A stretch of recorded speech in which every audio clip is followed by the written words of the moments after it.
Hi, my name is Gage. And my name is Kim, and this is the Helping Henderson podcast. And our goal here is to reinstill the sanctity of marriage and family. So we hope that you enjoy this episode. And if you do, please like, share, comment, and subscribe. And as always, we help.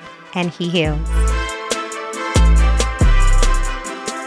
Okay, for real. So holidays, why would we talk about it? You know what? The reason why I brought this up, or this was like a topic, is because I remember we read a book called, we mentioned it, the first one. Saving Your Marriage Before It Starts. And so Symbis. Mm-hmm. And I remember that there's a chapter in the book that talks about like holidays, and it's like less and less Parrot? Doctors Les and Leslie Parrott. Okay, good job. Doctors Les and Leslie Parrott.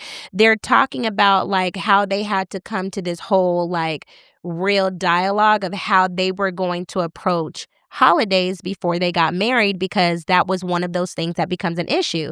And I was always thankful, if I be honest, that you guys didn't have I married you and you did not come in with like a big family, because then I would have to be split between choosing. I barely came in with any family. I mean, well, I was trying to be nice about it. It was me and my mom. Right. But I was saying, though, I was very thankful that you didn't have like this huge family where I wouldn't have to feel divided between where like we would have to go. Yeah. And then I started thinking, like, of course, as things have transitioned, like my father passed away, like just things with my family and all of that, we've now gotten to the point where we now create our own holiday traditions. And like my house is like, Is becoming our holiday house. Well, but I would even say even before that, though, if we are honest, is that our house was kind of a holiday house. Yeah. Because we would go be with your mom's side of the family. Yeah. But for people like my mom who had nowhere to go, Mm-hmm. and for your dad who had nowhere to go, they would come to our home. Yep. So, and then we would, have a really good dinner, have a great time. And so our house really became like, I don't want to say house for the rejects, but dang, no, but sounds really harsh. But it was for the house who had no for people who had nowhere to go, nowhere to be. You would come to ours, because you just didn't have the invitation elsewhere. So I think we already kind of had that earlier. Yeah. But let's backtrack a little bit. Sure. Because we are going to talk about, I think it is right, like having the conversation of, how do we spend holidays? Where do we spend the holidays? What do we do during holidays? Yeah. But we also can't assume that everyone celebrates holidays or certain holidays. And I think right now there even is a Christian dilemma of like, what do Christians do in this holiday space? Like, for sure. We're recording this at the time of Halloween, right? Yeah. So Halloween's next week. Yeah. When we're recording this, when this episode will drop, it'll be about Thanksgiving time. Yeah. But like, what do Christians do there? Yeah. Because there's all this stuff on social media about, Halloween's a demonic holiday. Make sure you don't do this, do that. Sure. And I mean, but it is, but in context. In context, yeah. So, I mean, what do you do with your kids? Like our kids go to a private Christian school. Yeah. But they're having trunk or treats. They're having fall festivals, harvests, that's what and a stuff lot like of like that. Christian spaces and communities actually say it. Like, but harvest. like her superhero day's coming up, or she gets to wear they're having a Halloween party. Mm-hmm. Do we not dress her up? Do we not send her? Like, right. And then our children are ostracized from their friend groups. Yeah. Like, that's a good thought. You know what I mean? Like, what do you do in that scenario? Yeah. Are you asking me? Or are you saying? I mean, I could keep talking, no, but you I get told I talk a lot, so trying to like... No, because I'm saying, like, I think that is one of the things, because I remember, I've never celebrated Halloween, like, in the sense of, like, I don't do spirits. I don't do scary movies. I couldn't trick-or-treat either. Yeah, I didn't do trick-or-treating. And I actually remember every Halloween they would turn we turn our lights off. We would turn the light off and close the gate. Yeah, so we don't do that. Like, I grew up in that place of, like, we don't do that. So I always raised our children that way. Because I just don't feel like Halloween specifically has a lot of like historical content that is really dealing with witchcraft. And so that's why for me, I 100%, and for us in our household, we don't do it. Yeah. However, I'm in agreement with you where it does talk about like, so what do we do, right? Yeah. Because I do say, like, I think like as far as like my child like participating in like harvest or participating in a way that I think that a lot of Christian churches do create safe spaces for children to have fun. And because we are doing something that is a safe space doesn't mean that we are doing the supporting of like witchcraft or the supporting of like this satanic holiday that is like, again, a form of like a man-made event. It's just, hey, my kid is having a good time. My kid is fun. You know what I mean? Like if we do something where we are dressing up, our kids are very much so dressing up as like a Disney princess, or in this case, this year we're doing a Gwen Stacy theme. You know what I mean? So it's like things like that where they can have fun and enjoy themselves, but it is not for the sake of like we're not watching these ghoulish, again, things that challenge our faith in that regard by having them do something that is like representation of like, again, this satanic holiday or thing that they consider. Why are you smiling? I keep remembering, and this might be like a childhood traumatic moment for me that I might still have to work out with my mom, because I remember being a kid and that's when like Harry Potter came out. Oh, yeah. And I could not, like, she did not let me read any of the Harry Potter books. She even got our kids on that, because I remember we tried to like put on like a Harry Potter just to see, like, you know what I mean? Because I mean, I'm not saying Harry Potter is bad. I didn't read a book, but I did, I don't know. I liked to the third Harry one, Potter because it was just like entertaining, like the cinematic portion of it. But Gigi was like, "We can't watch that. They do spells." I was like, "Well, she's right. Well, so let's turn it off." Yeah, but then it's like, dang, but you go to Hollywood Studios and you want your kids to be interactive and have a good time there, but they're completely detached from it, and so it's like you do, and I don't want to minimize like, okay, wizards, witchcraft, warlocks, that those things aren't naturally real, for sure, right? But there also has to be like a dissension between what is naturally real in this world, what is like a supernatural open door demonically and spiritually, to just what is cultural entertainment.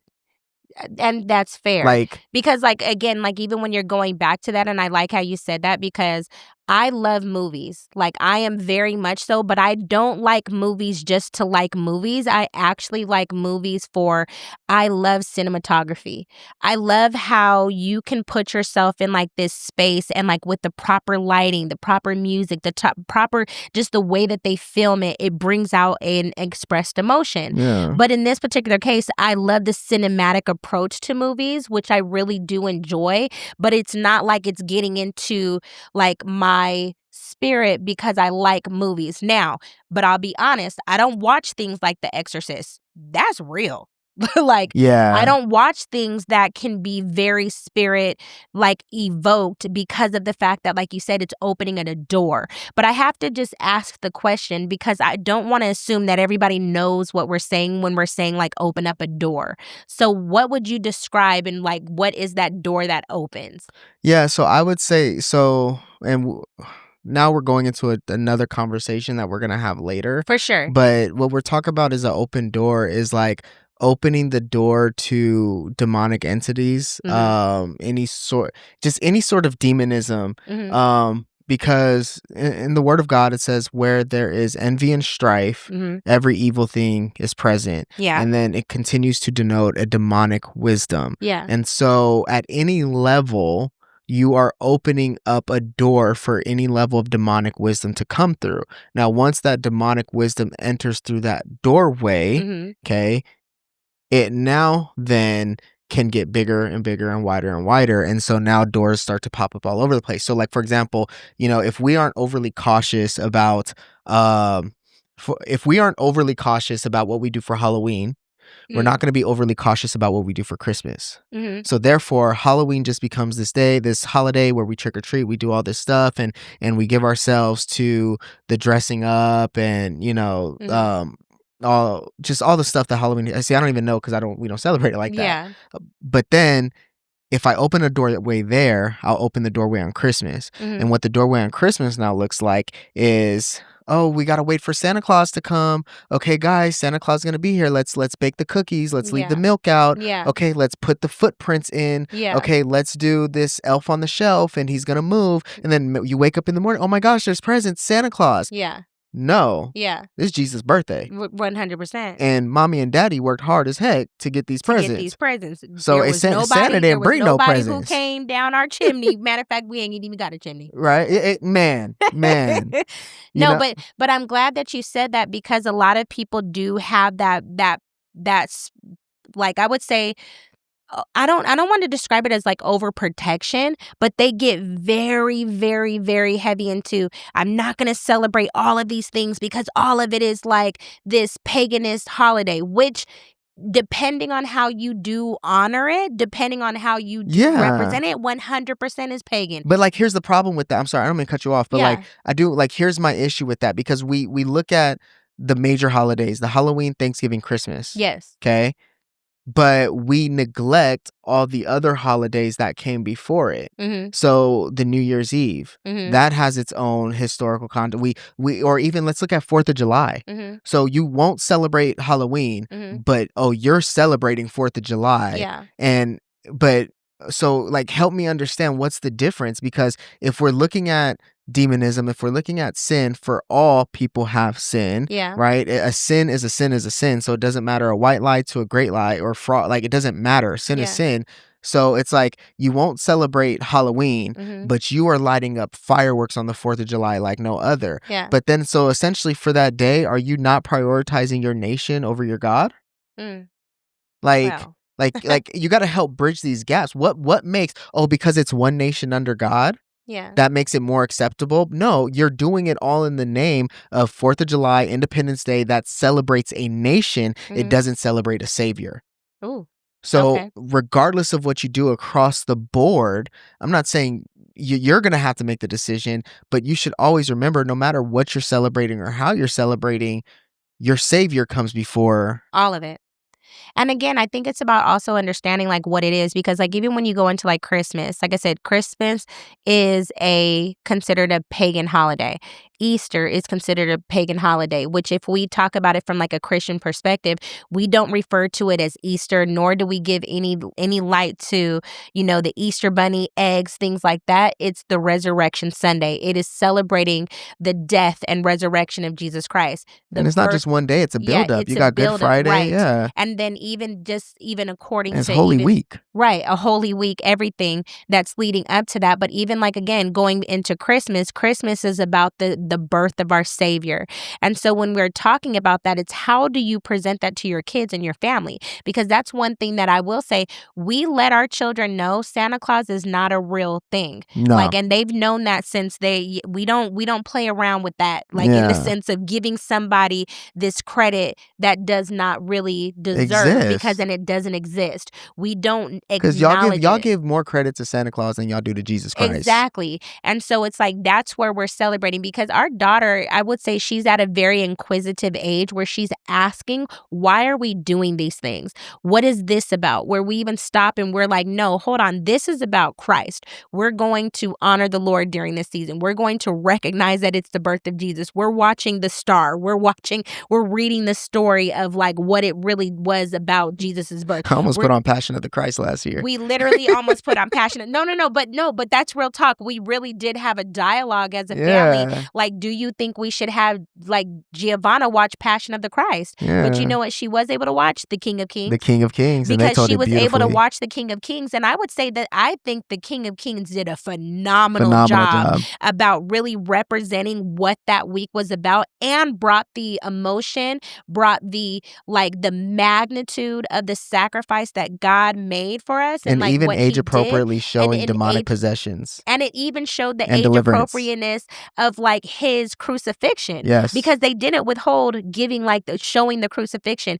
And I love that story that they actually did, because it was a way that we can present it to our children. Yes. And I think it's one of those things of like really defining like how we as believers can like be in this world but not of it. Yeah. Because that's the thing. Why would I not build a safe place for people to come and fellowship? Yes. And it not have to be this celebration of something that's demonic or celebration that is something of pagan, but actually having people that feel there's a spirit that you feel of like just Emmanuel coming, like God with us during December. It is a beautiful thing, but it's also hard for some people. Why would I not give hope to the world during those seasons? Or am I going to be like, nope, I'm not supposed to do that. I'm not doing that because we don't celebrate this. But it's like, no, but am I giving people the hope of Christ during those times and seasons and representing that way? Yeah. I think that's a great question and a great challenge for you. But I think it's just also something to be consistent throughout all of it. Right? I was even talking to my barber and I was like, "Hey, what are you doing for Halloween?" He's telling me what he was doing. I was telling him what I was doing because we normally just spend it with the kids, Yeah. and just try to have as much fun, keep them as safe as possible. But he was like, he's like, I give out candy. He's a Christian man of God, and Mhm. he's like, I give out candy, and something that I have done or I often do is that I'll put like little like Bible verses attached Mm. to the candy. So Love as it. I'm passing it out, it's a beautiful way to still evangelize, So good. right? Again, being part of the world, but not being of it specifically. So that way you're leaving the kids with something, you're leaving them with an encouragement, you're giving it something to the parents so the parents could have something to chew on.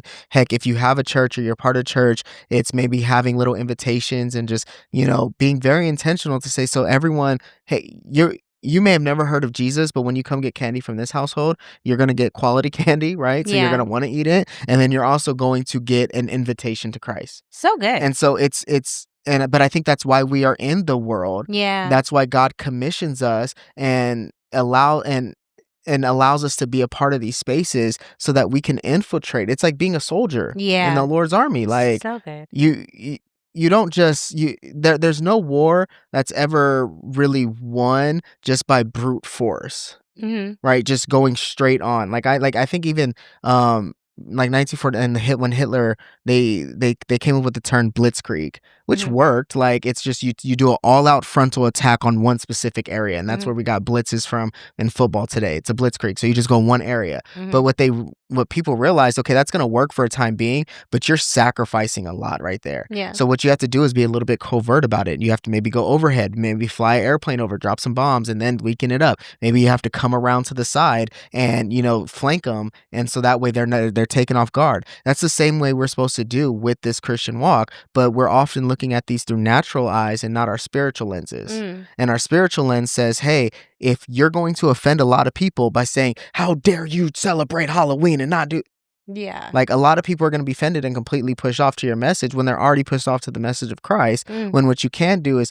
dress up, let your home be a little bit more festive. You don't have to put the demonic stuff out there, but they have Bluey Halloween They stuff. You could do. pop up Bluey, so when people come to your house, they get a warm smile. They Yeah. get a, hey, you don't have to say happy Halloween. You can say whatever you feel comfortable with. Yeah. And greet them. Don't just leave the candy there Yeah. and then get mad when a bunch of 10-year-olds take all your candy. Yeah. But open the door or stand outside, have a popcorn machine making, pass out popcorn with a little scripture on it, just like In-N-Out does. And God bless you. Be on your day. You guys have a safe night. Yeah. Like, why not? Yeah. That's so good. I even like what you said though, even earlier, like when we think about it, like I love that our home has become this place of where if you don't have somewhere to go, our door is open. Yeah. Because I think it's something about creating, like you said, this safety and like when you encounter this house.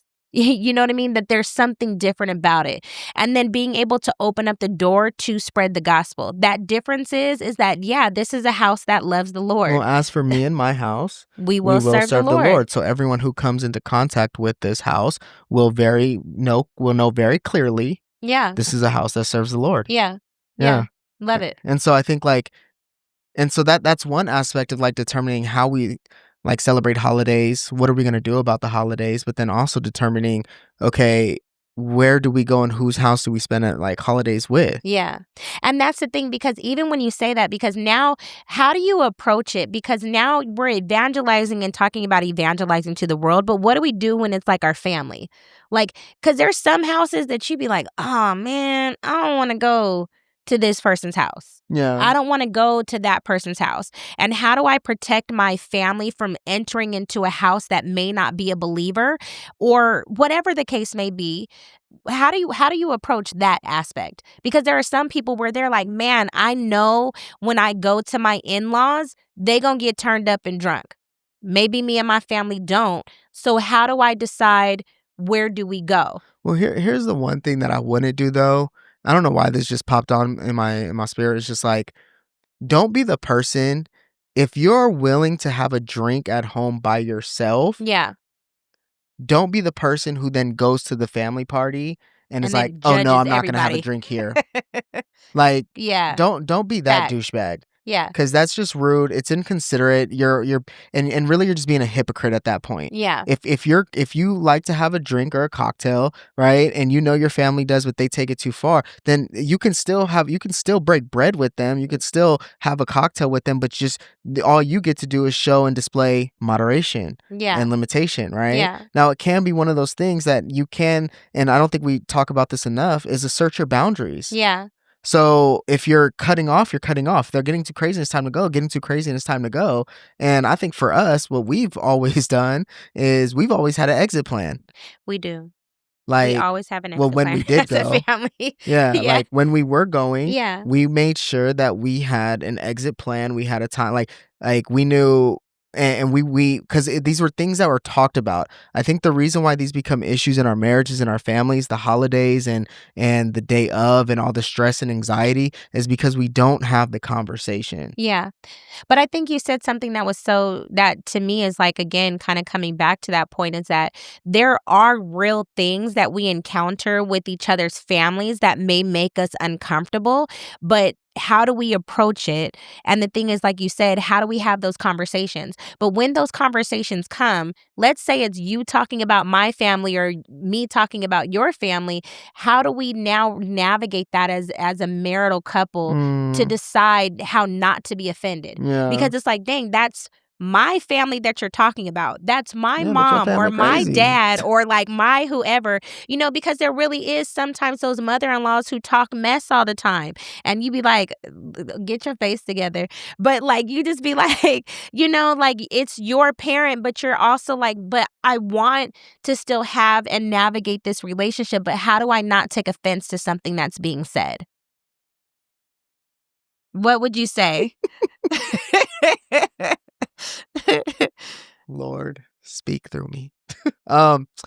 Here's what I would say.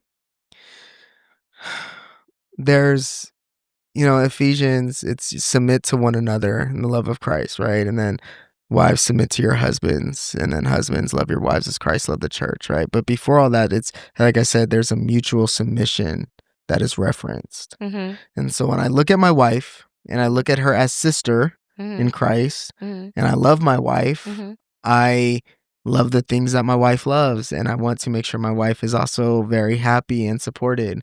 And so if my wife says, I want to go visit my mother-in-law, then you can go. No.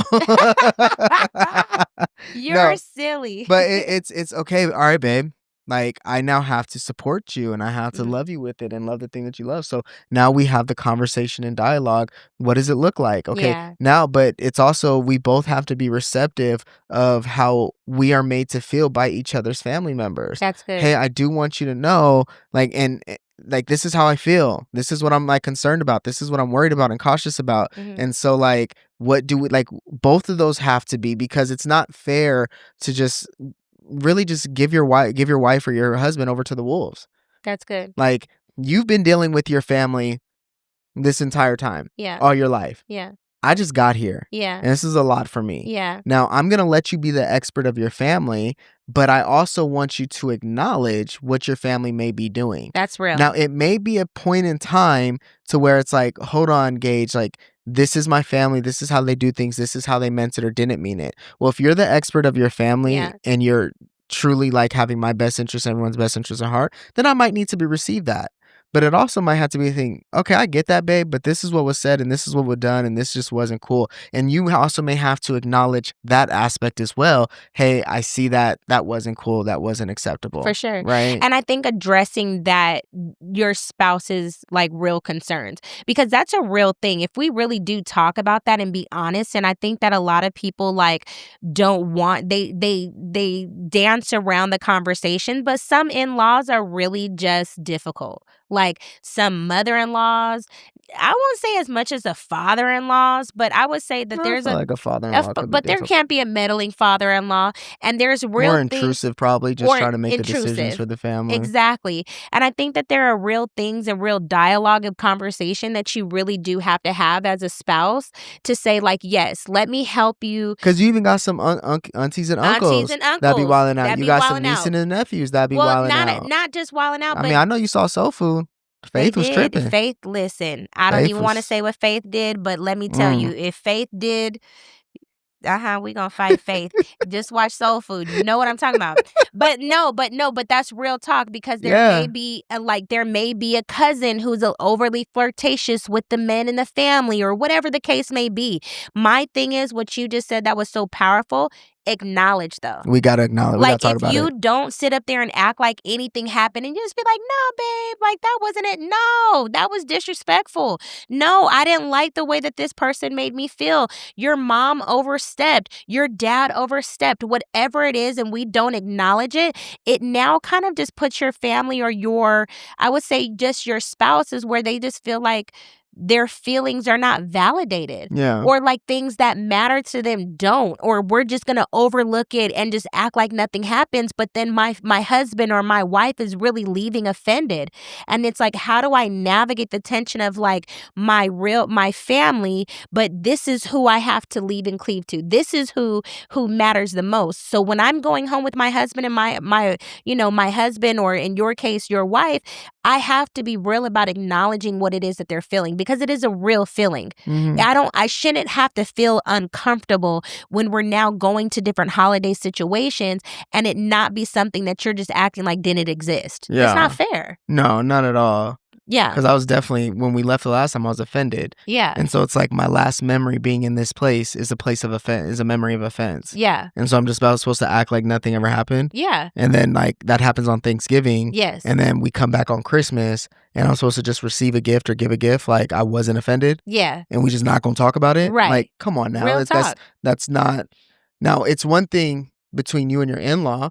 You may not address it between them for multiple reasons. I would say if you have the ability to address it, address it. Yeah. What I've come to find about most in-laws is that they are not receptive for whatever reason. And I think what I really think it is for the older generation of in-laws is that they just do not have they don't have hearts of humility. When you're born in like 70s, 60s, 50s, like you're just I have not met many receptive people in that generation. Yeah. And so there's not a lot of humility. There's not a lot of ability to be receptive. Or, I mean, you could address it if you want, but it's also like acknowledging that, yeah, I'm about to address it, but this is about to cut something off in a major way. Yeah. And so like, I would even be honest, that's what I've done. Yeah. But like I said, it's going to cut something off in a major way. Yeah. But it's not that it's that. It's just really, I don't think it's cutting something off. I think it's really setting boundaries. And I think that sometimes, because I would say, I don't think it's the responsibility of like, if you're bringing something to me, it's not your responsibility to handle it. It's really my responsibility. Because it's your family. Because it's my family of origin. So if it's my family of origin, I'm the one who has to now rectify this or correct the behavior, or also reinforce, hey, this boundary has to be set.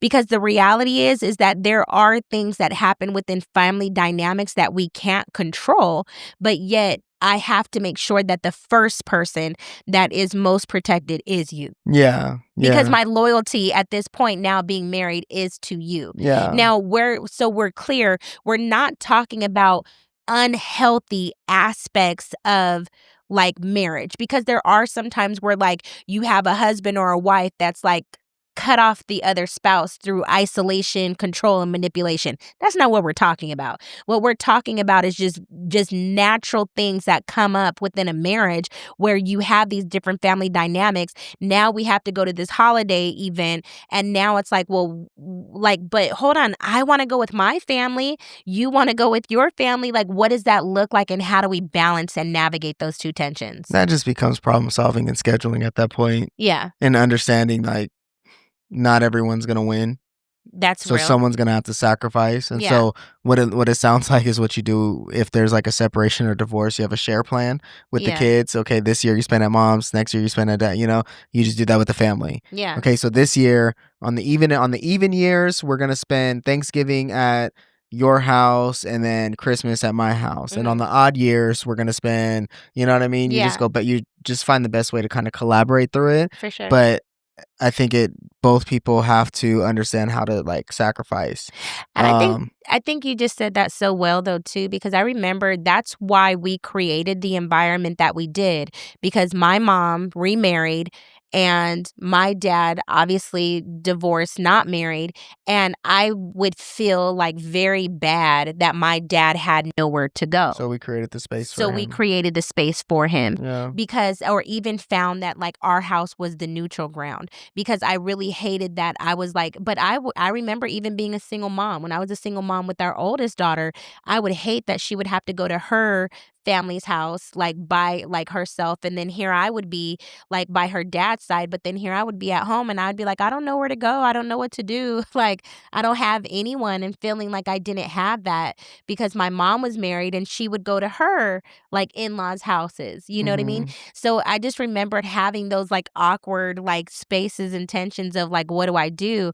And so when we got married, that was one of the things we were like, we don't want that, and like how are we going to navigate that? And we created that space, and we created our own holiday traditions. Like we created our own Thanksgiving and what that looks like, and created our own Christmas Day and what that looks like. And like I enjoy it because like one thing I can say that I throw down in the kitchen, and it's very helpful that you like you'll help me and you'll do that, but that's my time to shine as like a wife, where I'm just like really I've just getting definitely down in helped the you kitchen. perfect your mac and cheese and stuffing. Like you. Hold on, dude. Yeah. Did you just try to take credit for my mac and cheese? Oh, I did. stuffing? Definitely. What? Definitely. I was a delegator. What? 100%. Where did that come from? Because before me, like I remember the first time you made it, I was like, this is cool. It's cool. But we're gonna have to, I feel so disrespected. You take it how you want. Take Is it it much how I better want. now after 5 years? It's That so much wasn't better. because of you. That was just because I perfected my recipe. What's the only changing factor in your life? It's me. Therefore, the reason why it has This changed and gotten guy. better is because of me. You're right. You're Right? right, You honey. see what humility goes a long way, You're babe. right, honey. It was all you. It was all me. Yeah.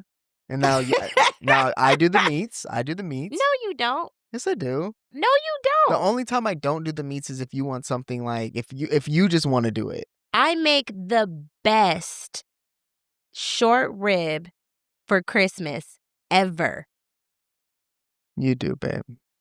I know you're not trying to play me. I know you not. You don't cook. You do, babe. You don't really cook on Christmas. You don't want me to. You don't let me. You don't really cook on Christmas. You don't let really me. cook on Thanksgiving. You don't Are let. we about to have this marital? No, I'm just playing. saying. You don't let me. No, I'm just playing. Honestly, you're a great cook. But that's like, also another thing. Who's the one that's cooking? And then also having to be under like acknowledging like who's the better cook? Not who the better cook is, because we know who the better cook is. So that's not a factor. But it's acknowledging that based on the way you grew up. We talking to our people. Y'all gonna come over one of these holidays. We gonna have a cook off, and y'all gonna see he's a good cook, but I'm the better cook. But whatever. No, Go ahead, honey. your side game is awesome. That's it. My side game is awesome. That's it. You're great on the side. I do great on the side. Great on the side. Thank you, honey. Go ahead though. I appreciate it. But Is that your word of affirmation? Everything. I was like, why are we putting sugar in everything? That even makes. That's why black people got diabetes. Sugar in the collard greens. Sugar in the spaghetti, just sugar. Y'all sugar, put sugar, in the sugar. comments, because please tell me if you don't put sugar in these things, like is it really like collard greens? Is it really like what are we talking about? Yeah, it's still collard greens. It's just less diabetic. Like that's what it is. I just don't put as much. Hey, can I get some collard greens with a side of insulin? Yeah. Like, dang, calm down. But that food be fire. Anyways, it's better now. It like is. I said, whatever. I use organic stuff. Now exactly my point. Organic sugar.